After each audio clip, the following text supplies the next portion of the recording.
আসসালামু আলাইকুম রহমতুল্লাহ। পেকুয়ার মধ্যে কক্সবাজার পেকুয়াতে এখন অনেক সিন্ডিকেট কিন্তু রয়ে গেছে, কিন্তু আমি কথাগুলো বলতেছি কিন্তু আমারও একটু সমস্যা হতে পারে, কিন্তু হলেও সমস্যা নেই। মানুষ বই করলে এটা মানুষ হতে পারে না। কিন্তু আমার কথা হচ্ছে, বাংলাদেশ তো স্বাধীন হয়েছে হয়েছে না? আজকে কেন খানতালাব মোহাম্মদ রাফি আসতে পারে নাই, কেন হাসনাত আব্দুল আসতে পারে নাই? এখানে কিন্তু অতিরিক্ত অতিরিক্ত সিন্ডিকেট এখানে কাজ করছে। যদিও সিন্ডিকেট গুলো আমি জানি না খানতালাব মোহাম্মদ রাফি কতটুকু মাথায় নিচ্ছে, বা তারপর হাসনাত আব্দুল্লাহ ভাই কতটুকু মাথায় নিচ্ছে, এগুলো আরেকটু ভালো করে মাথায় নেন। এখানে অতিরিক্ত বলতে গেলে সর্বোচ্চ সিন্ডিকেটে কাজ করছে, এক নম্বর কথা। তারপর আমি আরেকটা কথা আজকে যদি বলতে চাই, এটা হচ্ছে এই যে নরসিংদীতে এই পলাশী বাজার পরিচালনার ক্ষেত্রে গিয়ে বিএনপিরা ছাত্র জনতার উপর, ছাত্র সমন্বয়কের উপর আক্রমণ করে কয়েকজন ছাত্র ভাই আহত হয়েছে। কেন আহত হয়েছে এর জবাবদিহি করবেন, কারণ বাংলাদেশের মধ্যে আপনাদের হাতে আশা করছিলাম ছাত্ররা নিরাপদ থাকবে। কেন আপনাদের হাতে ছাত্ররা আহত হয়েছে, কেন আহত হয়েছে এটা কিন্তু জবাবদিহি করবেন। তারপর হচ্ছে, আপনাদেরকে এখনো তো সরকার আসে নাই, আপনারা কেন ছাত্রদের উপর আক্রমণ করবেন? চাঁদাবাজি বন্ধ করেন। চাঁদাবাজি যতদিন পর্যন্ত করবেন বাংলাদেশের মধ্যে না, বহির্বিশ্বে যারা চাঁদাবাজি করে, চাঁদাবাজের স্থান কিন্তু কোনো জায়গায় হয় না, এটা কিন্তু মনে রাখবেন। আর কথা হচ্ছে, বাংলাদেশের শুধুমাত্র বাংলাদেশের ক্ষেত্রে যে আমি বলি, বাংলাদেশের মধ্যে এখন বৈষম্য বিরোধী ছাত্র আন্দোলনের আশ্রয় নিচ্ছে, বৈষম্য বিরোধী ছাত্র আন্দোলন হিসেবে পরিচয় দিচ্ছে অধিকাংশ ছাত্রলীগের ফলাফল, অধিকাংশ ছাত্রলীগের ফলাফল। এখানে ছাত্রলীগের ফলাফলের কোনো সুযোগ বৈষম্য বিরোধী ছাত্র আন্দোলনের ক্ষেত্রে নাই, কারণ ওরা এই যে থার্ড পার্সন যারা আছে, থার্ড পার্সনের হাত, কালো হাত কিন্তু যতদিন পর্যন্ত ভেঙে দিতে পারবেন না, ততদিন পর্যন্ত বাংলাদেশ পূর্ণ স্বাধীন হবে না, হবে না, হবে না।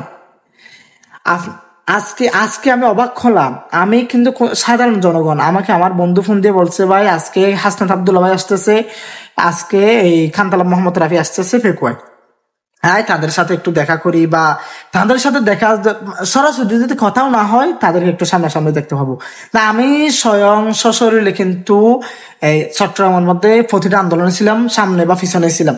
আমি কিন্তু লাস্ট একদম সামনে গেছিলাম, কিন্তু আমার ক্ষেত্রে চট্টগ্রাম কলেজের অধিকাংশ, মানে আমার ক্ষেত্রে নাকি ওরা লিস্ট করছিল আমাকে মারবে ধরবে এরকম। তো সামনে আমি কি করি, প্রথমে কিন্তু ভিডিও গুলা কি করে নাই, ফসার করে নাই, লাস্টে আমি ফেসবুক লাইভ করছি। আমাকে সরাসরি ক্যাম্পাসে বলে দিয়েছি, তুই ক্যাম্পাসে আসতে পারবি না, চট্টগ্রাম কলেজ তোর জন্য হারাম। তো আমি পরবর্তীতে মনে করছি, আমি যেহেতু কলেজে যাবো না, সেক্ষেত্রে আমার বলার মানে, আর কলেজের ক্ষেত্রে আমার ব্যবসা নয়, কিন্তু আমি আন্দোলনের ক্ষেত্রে থাকবো। এখন কথা হচ্ছে, আন্দোলনে যায় নাই, জীবনেও যায় নাই, এইরকম অধিকাংশ ছেলেবেলে এখন কি করতেছে, মানে ছাত্র সমন্বয় সেজে ওরা বিভিন্ন জায়গায় চাঁদাবাজি দখলবাজি করতেছে। এই কালো হাত গুলা কিভাবে ভেঙে দেওয়া লাগে, আমি কেন্দ্রীয় ভাবে যারা আছে হয়তো আমার ভিডিওটা তো দেখবে না, যদি দেখেন ব্লক্রমে যদি দেখেন, বা কারো সামনে যদি পরে একটু দেখার অনুরোধ, কক্সবাজার পেকুয়ার মধ্যে এখনো অনেক থার্ড পার্টির হাত লেগে আছে। আর কেন আজকে হাসনাত আব্দুল্লাহ ভাই আসতে পারে নাই, কেন খানতালাব মোহাম্মদ রাফি আসতে পারে নাই, আপনারা একটু নিজেরাই কি করবেন, মানে এই ক্ষেত্রে একটু নিজেরাই বিবেচনা করবেন। আমরা কেন পেকুয়াতে ঢুকতে পারি না, এটা একটু নিজেরা বিবেচনা করবেন।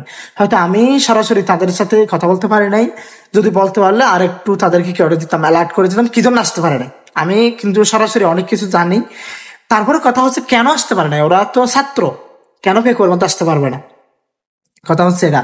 আর বিএনপির ক্ষেত্রে ভাই, আপনাদের ক্ষেত্রে ছাত্ররা নিরাপদ থাকবে মনে করছিলাম, কিন্তু আপনারা ছাত্রদের উপর যেমন অত্যাচার করতেছেন, এই যে নরসিংদীতে যে ছাত্রদের উপর অত্যাচার করতেছেন, এগুলা কিন্তু মানবতার সাথে যাচ্ছে না, অমানবিক হয়ে যাচ্ছে। কিন্তু হুঁশিয়ার থাকবেন, বাংলাদেশ যদি আবার স্বাধীন হতে হলে কিন্তু আওয়ামী লীগের মতো পরিণতি কিন্তু হতেও পারে।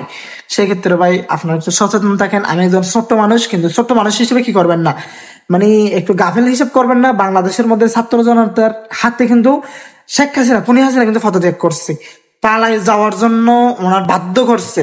হতেও পারে আমার মাধ্যমে, কিন্তু এমন না যে আমার ক্ষেত্রে একটু মানে নেগেটিভ পাবেন না। আমি যতটুকু বলছি পজিটিভ বলছি, আপনাদের ভালোর জন্যই বলছি।